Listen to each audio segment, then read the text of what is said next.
Eto, mainit na balita.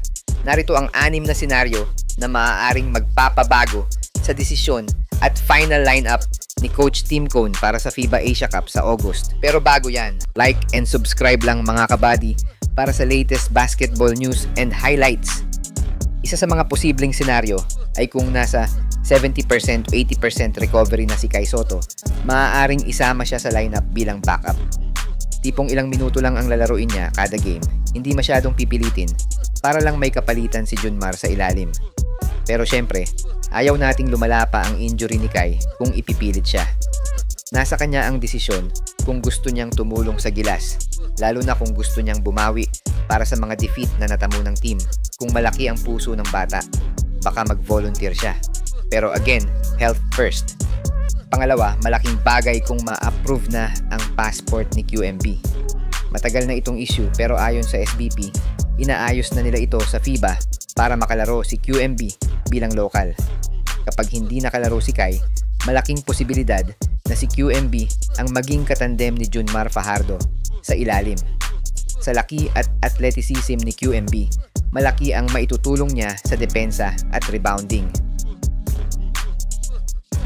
Pangatlo, malaking epekto rin ang injury ni Justin Brownlee.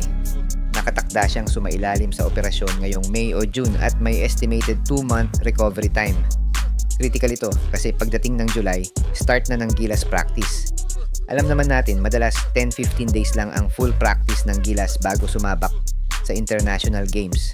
Dagdag pa rito, may issue rin si JB sa umano'y positive drug test ayon sa WADA. Pero may mga usap-usapan na posibleng maging false positive ito at kung ganon, makakabalik pa siya. Kapag na-clear siya sa injury at sa issue, malaking bagay ang presence niya sa team.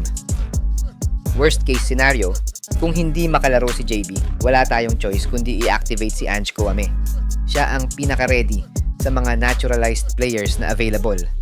At sa taas niyang 6'11", para ka na ring may Kai Sotto sa ilalim. Alam natin ang depensa at hustle ni Kouame. Kailangan lang i-adjust ang rotation sa guard at wing positions dahil kung wala si JB, magiging pilay ang Gilas sa opensa.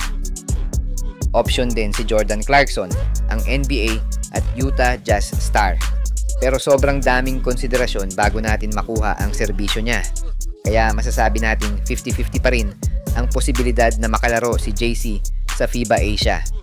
Kung sakaling maayos ang lahat, malaking tulong siya sa scoring at leadership.